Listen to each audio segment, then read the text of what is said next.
Welcome to the Frontlines of Leadership podcast, where my guests tell stories and share principles to inspire the rising generation of leaders. Today's guest is Peter Cooke, a nationally respected leader whose career spans military command, public service, entrepreneurship, and national security leadership. Peter retired from the United States Army after nearly 4 decades of service, rising to the rank of Major General. From 2005 to 2009, he served as Commanding General of the 96th Regional Readiness Command, where he was responsible for preparing and mobilizing more than 10,000 soldiers and civilians across 7 states, overseeing 66 Army Reserve units, 40 command centers, and 13 maintenance and storage facilities. His command managed assets valued at more than $470 million and operated with an annual budget of nearly $30 million. Under his leadership, the 96 RRC earned the U.S. Army Community of Excellence Award, recognizing it as the best managed command in the Army Reserve, and Peter was awarded the United States Army Distinguished Service Medal. He also served on the Army Reserve Forces Policy Committee, including as chair from 2007 to 2009, advising senior Pentagon leadership and the Secretary of the Army on Reserve Force policy. Beyond the military, Peter has held prominent leadership roles in government and civic life. He has served as the Director of Utah Economic Development, President of the American College of National Security Leaders, and as a commissioner on the Presidential Commission for the Adams Memorial. He is also a former candidate for governor of Utah. As an entrepreneur, Peter has spent more than 30 years leading public-private partnerships in real estate and affordable housing. As CEO of PSC Military Housing Company, he oversaw projects at 12 military bases, developing more than 11,000 housing units valued at over $1 billion. Through PSC Development Company and Evergreen Management Group, he has led projects exceeding $550 million in value across the western United States, including Olympic housing for the 2002 Winter Olympics and the restoration of historic housing at Fort Douglas. Since retiring from the Army, Peter has also been a leading advocate for veterans, founding Partnership with America, serving as director of the National Center for Veterans Studies, and launching the Employer Partnership Initiative to help veterans and reservists successfully transition into civilian careers. At the heart of Peter's work, whether in uniform, in government, or in business, is a lifelong commitment to leadership, service, and developing people. I'm honored to welcome him today as we discuss leadership lessons forged through service, responsibility, and impact at the highest levels. Please join me in welcoming Peter Cooke. Let's go ahead and get started. Grateful to have you on today. Thanks for joining. Thank you so much. Yeah, we'll jump into the first question. It's the question that I want to focus on the most in this podcast and really get into real stories of real leaders in the world and how they've had an impact. So just to get started, Peter, who's one of the greatest leaders that you've had in your life, and what did they possess in terms of leadership attributes that you noticed made them a great leader? That's a very good question. And, I had to think about that for a while because, when you first get that impression, I mean, it's, I constantly, I'm constantly, affected by watching great leaders and bad leaders. And, but I was very young and I was living abroad, and President Jack Kennedy, very charismatic, and we were living in Germany, and it was great to be an American at that point in time, and his leadership always, and his great use of words was fantastic. So I started with that as one of my favorite and most probably influential to me. But then as I developed, and I think we all do, I mean, we all started to see other great leaders. Of course, my military background, there is, which we don't really talk about a lot, is General Grant, that became president. Okay. And his ability, which I liked the most, is that it was his ability to not sit around and kind of try to get every option. And of course, that's what Lincoln needed to win the Civil War. He moved forward, and his ability to lead our country, and really is probably one of the most outstanding generals that for the Civil War, and Lincoln really realized that. So I have, a military background, and so I have business leaders too. I like, Yeah. but I've been really most affected by that ability to lead. One of my other ones is George Marshall, who after the uh, after World War II, we had learned so much about how if you're victorious, you don't rub it in. Yeah. And Yeah. that's what happened, in Germany after World War One, and it caused so much um, angst of that whole country that they had to go out and it cultivated Hitler's ability to get everybody stirred up. Whereas Mhm. Marshall, in the Marshall Plan, he said, "Let's help. Let's build your roads. Let's be be classy in that arena too." So I think that's um, you know my business leaders. I have so many that I've watched and constantly are looking at, and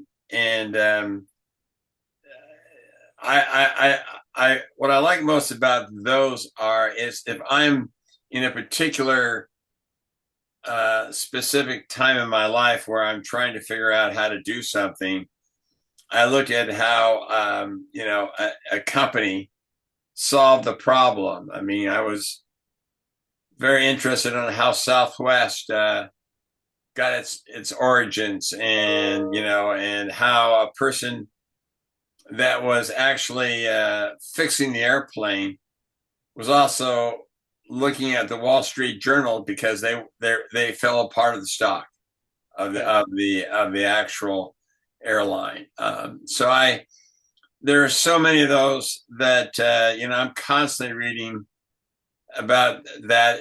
I think it's an ongoing impression, but I think you get early on in your life, you find one that's that when I was really young and decided that it was an important thing, and that would have been, like I said, Jack Kennedy at the time when that. And then there's spiritual leaders too that it's probably my most important, Yeah. and they are great examples for me, and have had such as we can see, they have so much to offer to all of us, Yeah. in giving us direction, giving us hope, um, and giving us the truth. So I don't know if that answers your question, but those are Yes. those Yeah. are the kind of areas. And I guess the answer would be is I continue now to try to learn. So Yeah. I think that, I mean, that's already inspiring to me. Obviously, as I shared, the purpose of this podcast is to inspire the rising generation of leaders. And, just hearing you being able to, some people, if I ask this question, they're going to say, they're going to pinpoint, a very specific person that was like the greatest leader in their life. But it's inspiring just to hear you say, like, there's this plethora and wide spectrum of leaders you have, from political, military, business, and spiritual leaders. And so it's like inspiring to me just thinking here sitting, I need to expand, and continue to grow who, kind of my mentors are as in terms of leaders, and how I'm going to learn from them. Even, looking back, you're looking back at a long career of experience and you're still learning. And so yeah, it's inspiring as, being younger to like want to continue and have the desire to continue to learn and be curious. yeah. I'll never forget being with Elder Ballard in his office, and I just didn't want to leave. Yeah. I just said to him, you know, I'll carry your suitcases around. He says, "No, you got to go out and do some work." And uh, so anyway, there's a certain there's when you're in the room with a great leader, you feel it. Yeah. Yeah. Yeah, that's amazing. Kind of transitioning into, your leadership as we reflect on, leaders who have inspired us, moving kind of into a second question. What specific attributes have you taken from those leaders and applied to your own leadership and leading other people? These questions are well thought up, and I really appreciate that. I mean, I think that when I thought about that issue, I thought, it's principles that we're all taught throughout our lives. Honesty, integrity, humility, and this commitment for to constantly learn. And and I think that is significant. And you'll hear me say this more than once. The other is never give up. There are so many times that you feel like I'm going up the wrong. The wrong place with this issue, or people are not listening to me, or you have that choice of saying, I have no hope. And so leaders have that ability to lead you through those different things. So I thought that the principles, first, you have to have honesty and people see right through it. They can see if you're have integrity. Yeah. Excuse me. I've never seen. I have seen, but for a long-term following, you have to have humility, the ability to listen to others and what have you, and I think we've got to constantly learn. Yeah, for sure. I like all those principles.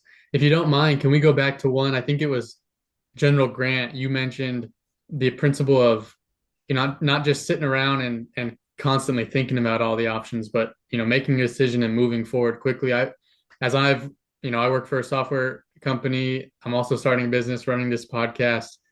Sometimes I get stuck in the loop of, okay, what's the perfect decision? And it leads me to not take action. And sometimes it may not be the most perfect decision, but I make a decision and move forward. That's when like actual action takes place. So maybe if you could, touch on that principle a little bit, expand on Well, that. it's an interesting principle, and one of the questions you asked me about this next generation, where are those issues, and we can talk about that at that time too. But I think, and this is a paraphrasing, Abraham Lincoln said, Grant said, I go out, I make a decision, and he made some pretty bad, some really touch and go battles that lost a lot of people. Mm-hmm. And he said that, by the time they were still thinking of it, I'm out. I learned what was wrong, and I'm moving to a new world. I'm learning from it, and I'm adjusting to it. And as you know, all the generals at that time were just saying, "Well, I got to get more troops. We got to be in one place. I'm not going to follow this because if I do, then this is the potential problem." So they overanalyze, and to me, I think it's a great quality because I see it so often where people start to talk to themselves. Well, I can't do that, or if I did that, and this happened, and that happened, and then that happened. Gee whiz, I can't tell you how many business deals I could have talked myself out of it. But you get into the firefight, and then you have to have that ability to lead. You got okay, I'm in a firefight. I made some wrong decisions, but I'm in the right place. How do I get out of it? How do I work through it? And people say, "Oh my gosh, you were willing to take a risk." I'm saying, what other option did you have? And so I think, that's why I admire what you're doing. I mean, it's you've got to step out. You've got to do something. And it'll be so easy to find all the reasons why you shouldn't, but Right. if you believe in it, keep going. Yeah. Yeah. I love that. And just continue moving forward. You'll make mistakes. Make sure you learn from those mistakes, but Right. because they're not going to make the perfect decision. So keep moving forward. I like that. Right. Sweet. Thanks for sharing. Kind of moving into the next question.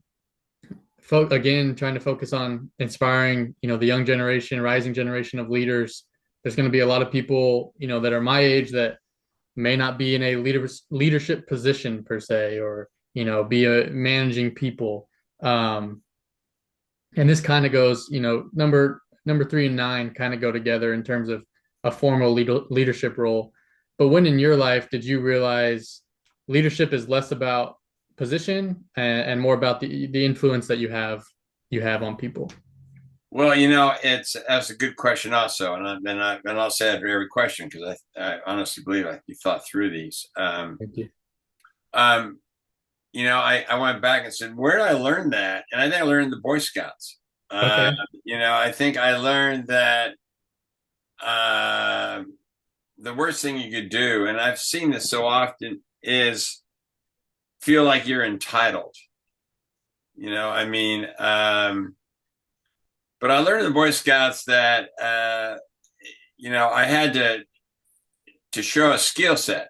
I had to. People weren't going to say, "Well, why are you the leader? I'm not the leader." You go back and forth at that age, and saying, who made you it, and then you have to fight that, and then daddy's Right. boy or you know teacher's pet or whatever. So you had to really stand out in an area. It kind of goes with what we were talking about before. You have taken risk, and sometimes fail, but sometimes you succeed.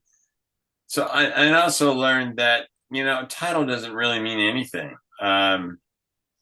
We learn in the military early on that the army is not run by the generals and all and the Navy with the admirals. It's run by the non-commissioned officers who really every day make things happen. Mm. And so just because you think that you've been given a title, it doesn't really mean you got to earn it. And so I learned early on that if I was going to be a good Boy Scout, I had to be the best fire maker, Right, or I right. had to be able to do one little top thing or build one little thing, and people then would say, "Hey, that looks like fun. Let's do it." So I learned on really early that you just can't say, "Well, I'm in charge," and because of that, you got to listen to me. It doesn't work. Right. Yeah, I've definitely learned that. And, in my limited experience in internships and jobs and specifically sports, I mean, in sports all growing up, there was always an appointed captain. And people that were, maybe they were, maybe they weren't drawn to that captain, but really the person who had the most influence on the team was the person who had the greatest relationships with their teammates, despite whether Yes, they were captain or not. and I think it's that's why I always say team sports does teach you a lot because I mean I think one of the things I learned in the Army and it really impressed me was that if you were out there and you're really in shape and Right. you were doing a PT test and the group was doing it together and you would say, "Well, I'm the best runner. I'm going to go out and you show it."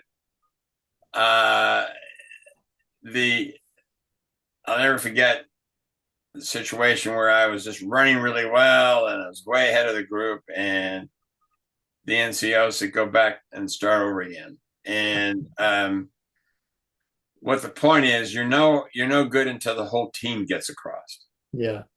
And so I think that's significant. Is that put your priorities where they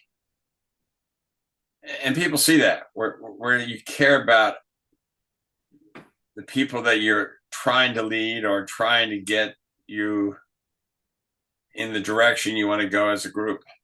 Yeah. Yeah. I like that. And I mean, that's obviously leadership is nothing without people. Like I mean, I guess you could be a leader of one, a team of one and lead yourself, but you're not going to get as far as you might with leadership is not a thing. There's no word of leadership without multiple people or without a team. Exactly. Well stated. Yeah. So I Yeah. love it. Thanks for sharing that. We'll jump in to another question as we keep moving forward. Let's go to number 5. What is one leadership lesson that was difficult or painful to learn, but ultimately shaped who you are today as a leader? I thought about that, and it happens to be in a military situation. Okay, great. I I was being tested as a commander, to be able to, to take my unit and to accomplish a great objective and to show integrity. All these things we're talking about. Yeah. And get the team there, be sure. And there's a lot of story behind this. The group wasn't that great, so we had to really work them to get to that point. So we were being graded now on what kind of leaders are there in your unit and what kind of leaders are you, and everything else. And it was going to be a third party looking at us. And we knocked it out of the park. And so I was just proud of my team.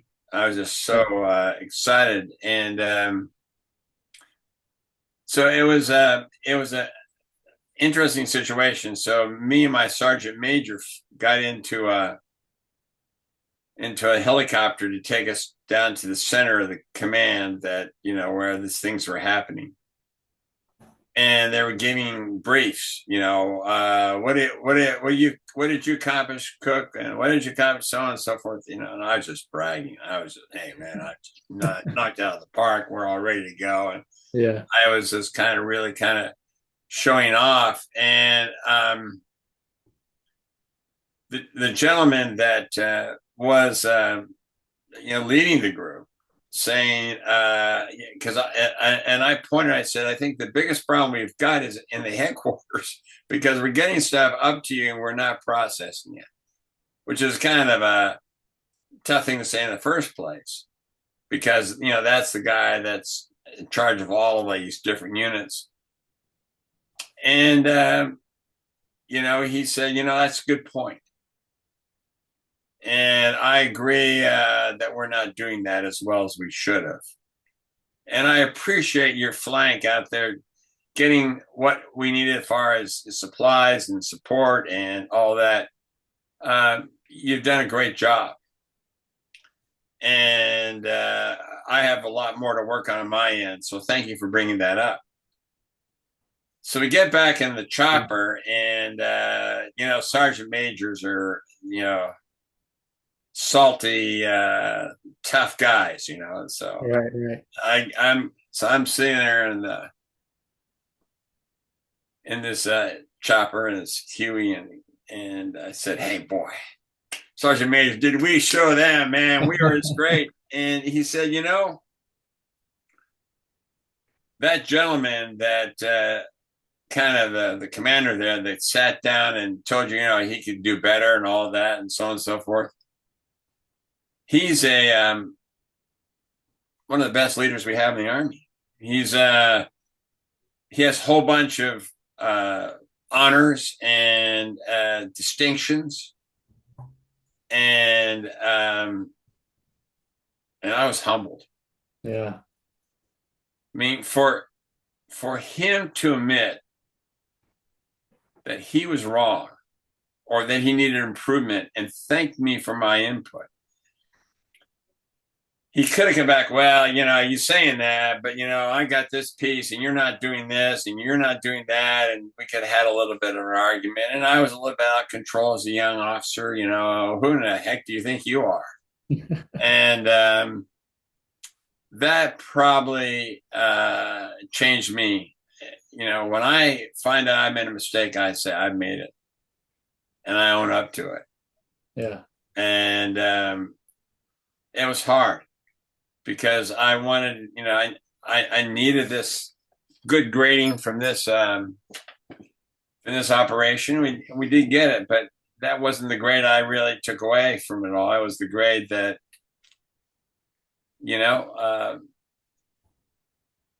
what about that man that has been through so many combat situations and has done so much, and he had the courage to look you straight in the eye and say, thank you, I did that wrong and we'll improve on it.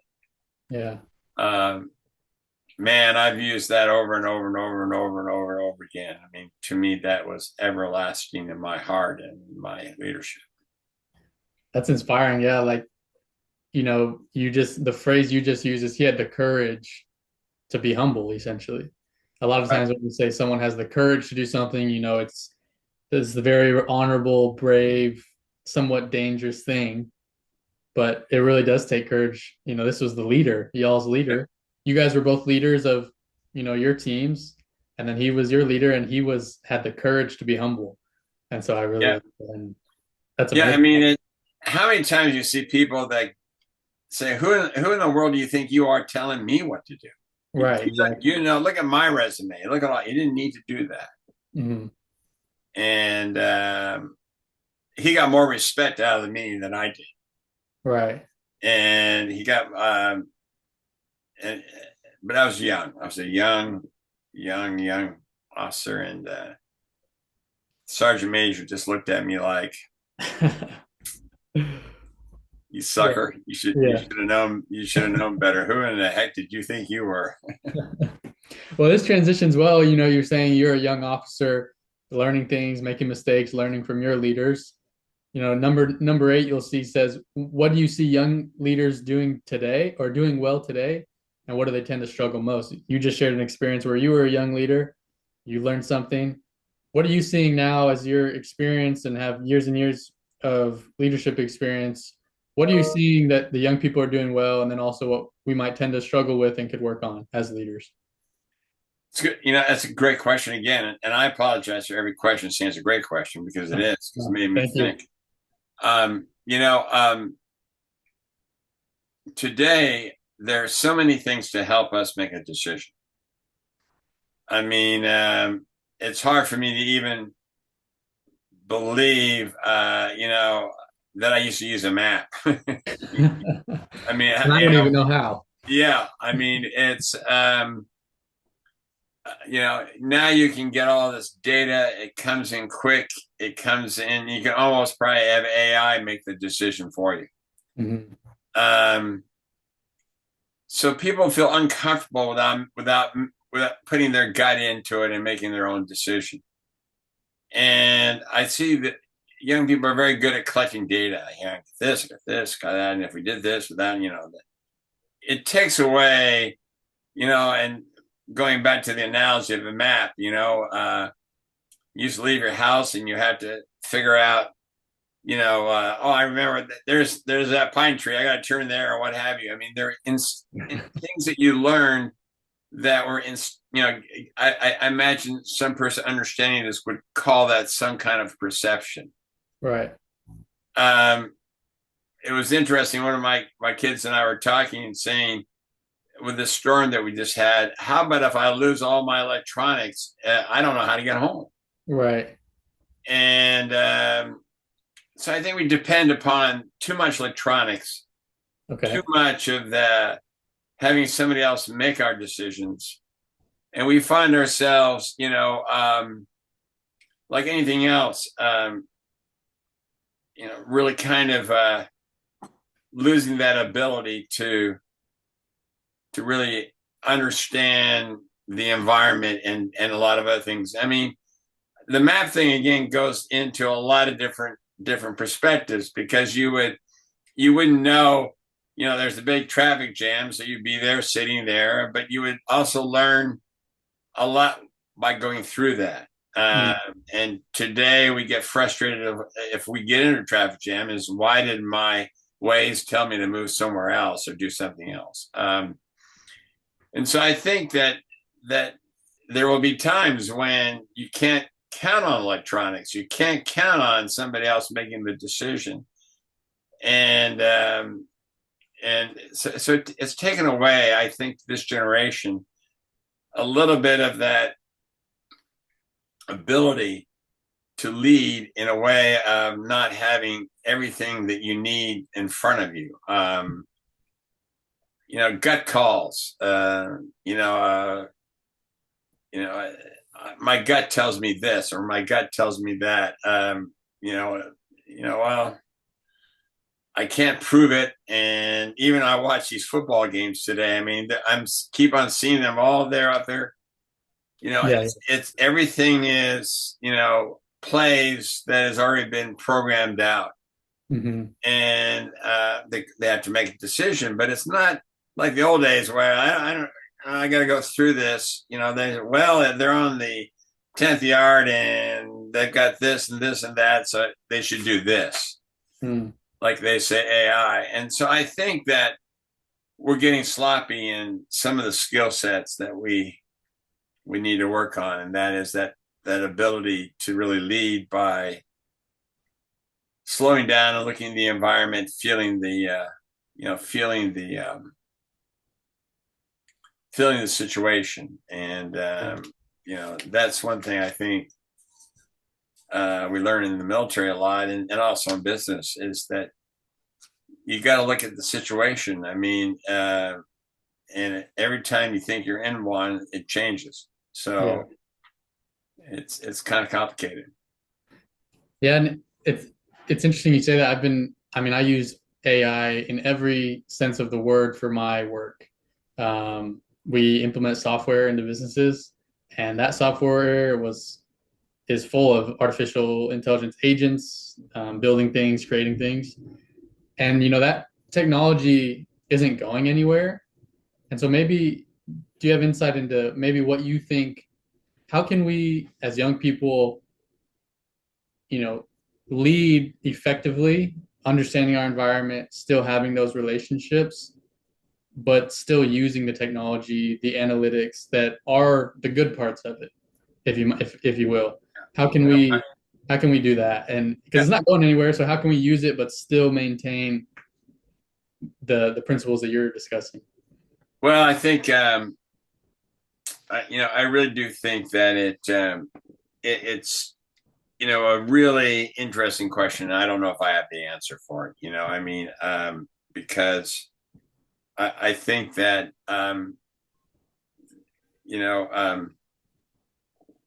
I use AI myself as much as I can to, and saves a lot of time and energy. And then you could say it puts me at another level and saying, well, if that's the case, then why don't I try this? And so I think there is that still instinctively built in.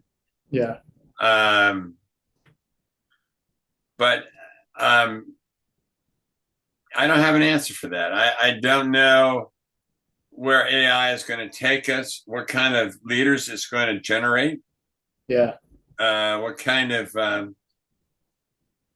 people it's going to produce. I mean, in a lot of ways, I see the productivity. In a lot of ways, it's scary because what could happen. I don't know. But I'm going to leave that up to you to solve that one. And I don't have an answer. I wish I did. I mean, it's me too. I don't think anyone does. I mean, it's at such the forefront and it's so new that I don't think anyone has an answer or will until we all go years and years with it and utilizing it. But for me, speaking to someone in it, younger generation who's coming up, striving to be the best leader I can, I think one of the biggest things we can do is maintain relationships while still, like, people are using AI or technology, whatever it is, to take every step of their life away, and they have no input. They want it to be as easy as possible. So I think as long as we try to maintain the relationship part of it and understand that this technology is just a means to an end to grow those relationships and utilize people to a greater advantage, then I think that's the way. But we'll see. Like I said, I don't have an answer. I don't think we will. I like that answer. I'll take that one as a good answer. I think I think it is relationships. A lot of things that happen. AI, solve a lot of our problems. But again, I agree with you. I mean, I think what you stated was very on point. I mean, we have to continue our relationships, and AI was probably going to take us away from that. So, I'm glad I don't have to work through that one. So I'll pass that baton to you, my friend. Well, we'll try to figure it out. Good. Cool. Well, moving on, moving into some of these questions that are more going to wrap us up, as just want to say thank you again for the insight so far. It's been inspiring to me, and hopefully, to anyone listening, whether they're, in my, age group or older, learning from it and taking the advice to heart and trying to become better leaders. So far, I just want to say thank you for your advice so far. You're kind. You're kind. Yeah. All right. Well, let's move on to a new question to kind of transition us.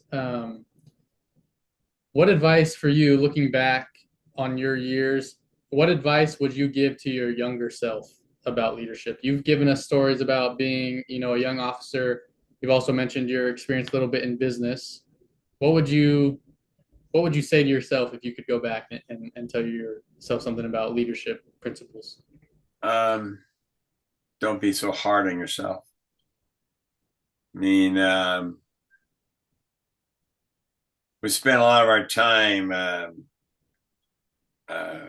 comparing ourselves to others and trying to push ourselves to the next objective or the next thing. And then I think you just stated it.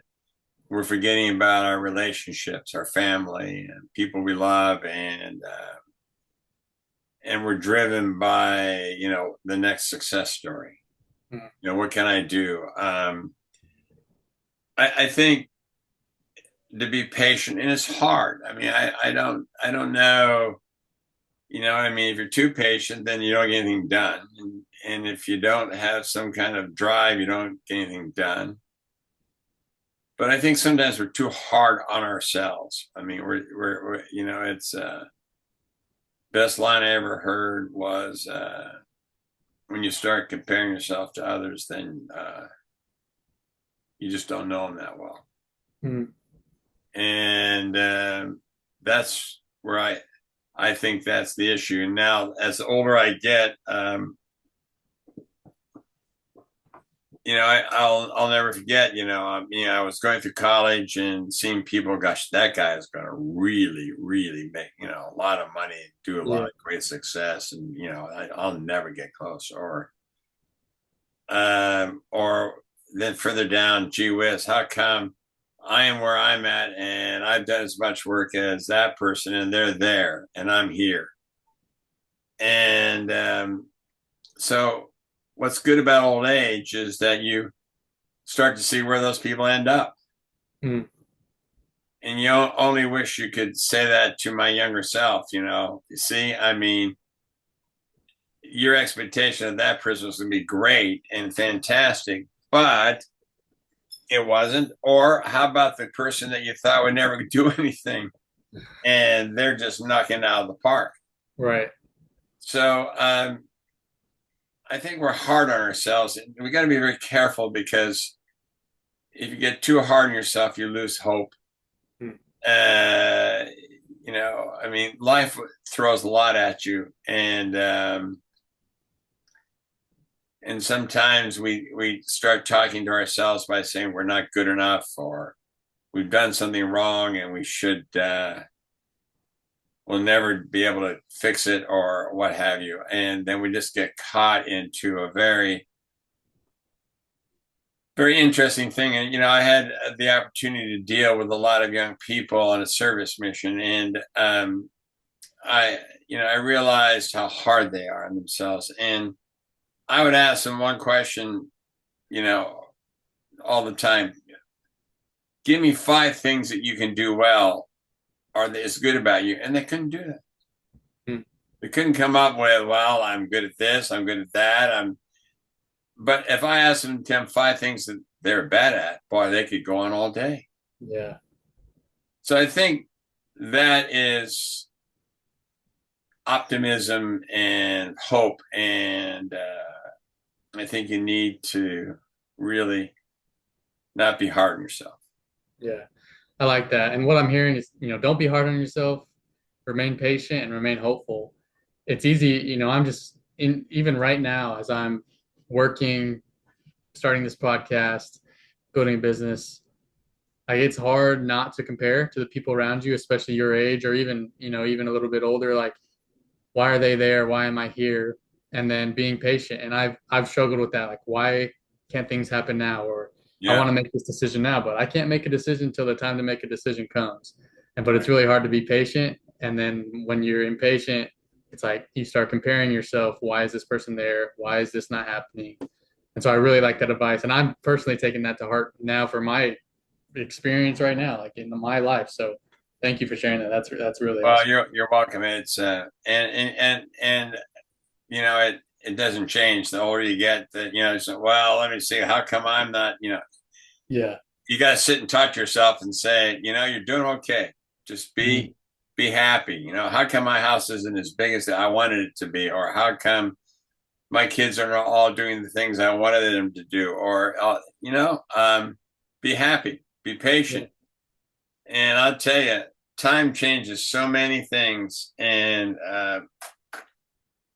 there's so many times that people I thought that weren't gonna, go anywhere are just knocking it out of the park. So, Yeah, that's awesome. Well, thank you for sharing that. I want to move into two more questions and then we'll wrap up.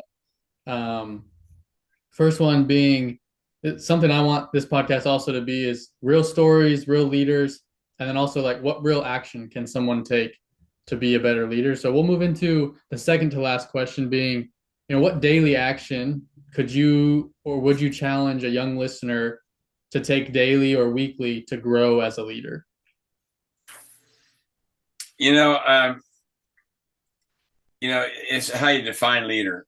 I mean, and people think that you have to be in the business or you have to be in the military or you have to be a lot of people looking at you and you have to be telling them what to do. Yeah. Every day you're demonstrating leadership of some sort, within your own family, within your own friendships that you have, and every day we have this challenge on ourselves that we've talked about, that humility, that capacity to, you know, back to the one you asked me about, is the ability to say, I made a mistake, or gosh, help me, or you're better than I, so how can we team up and do something? Hmm. That's that ability to lead. I think through my life, um, and it's interesting. I think that's the thing I've done is, man, I know how limited I am in so many arenas. Um, and I've talked to others and said, if you could come and work with me, or I could work with you, and we could combine our our ability, I think we could do something.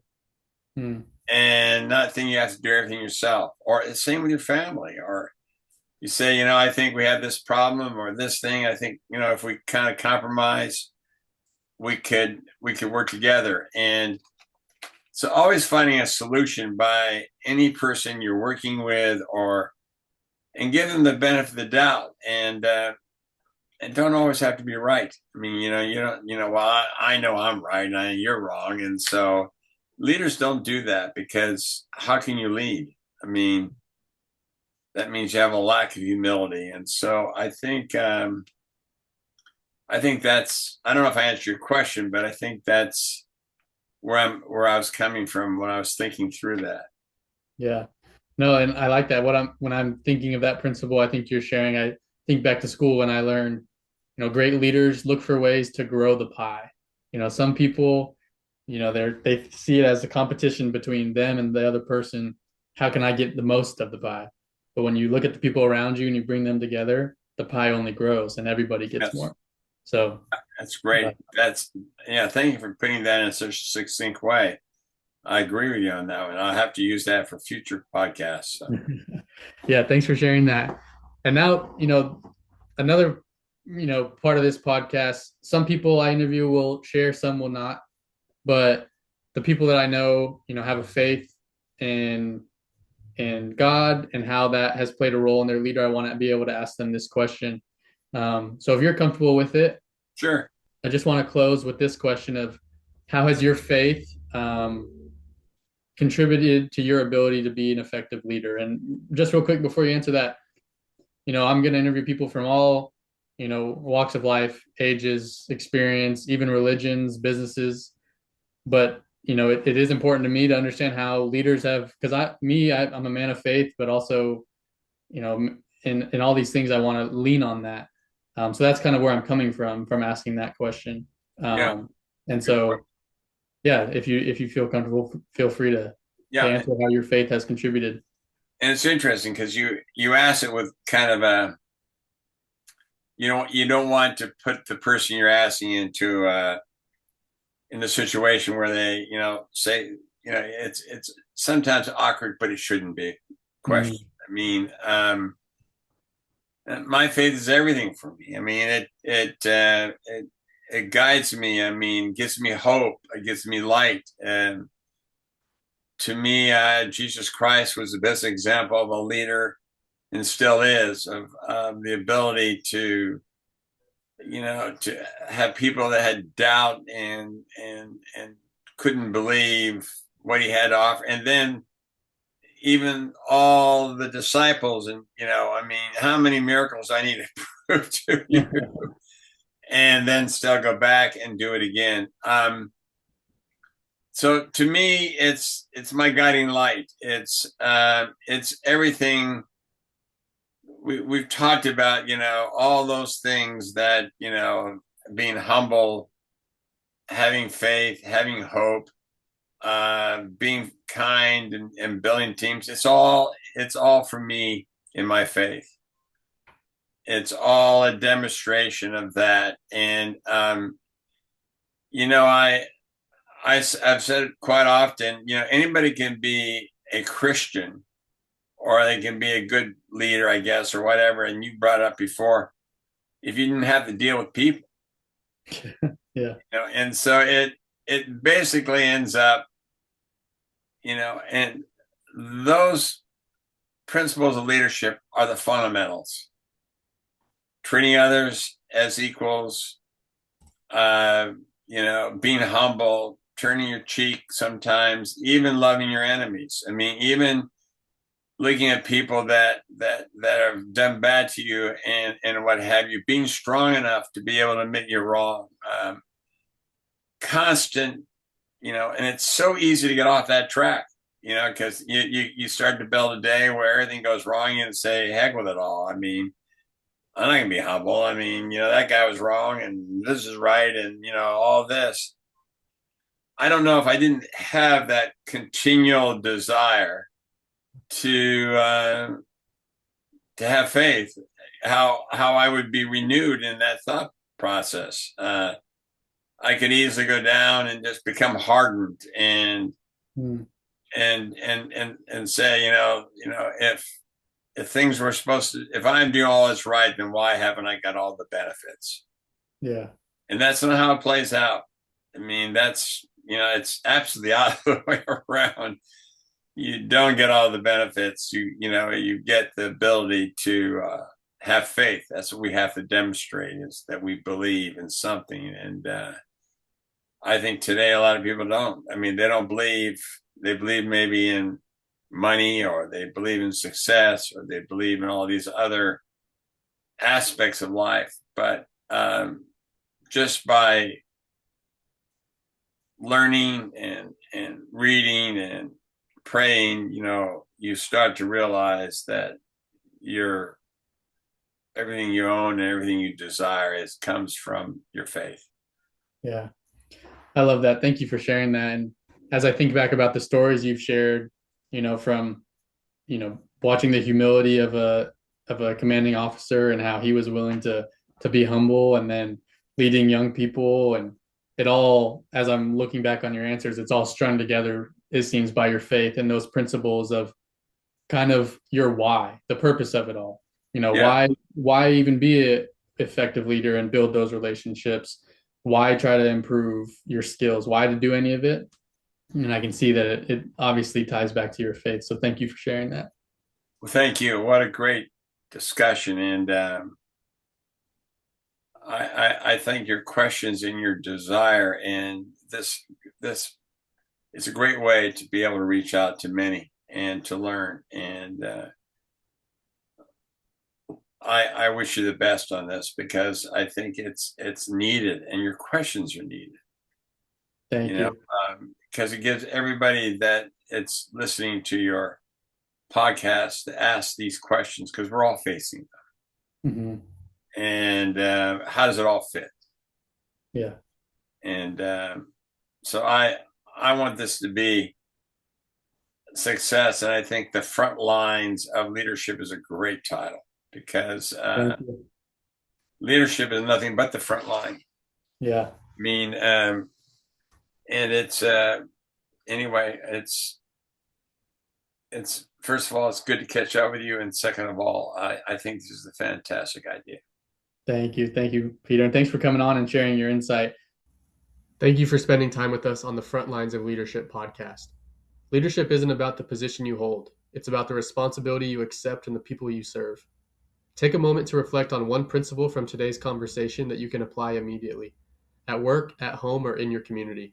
Small, intentional actions compound into real leadership. Subscribe, share, and join us again as we continue learning from leaders who show what it means to lead from the front lines.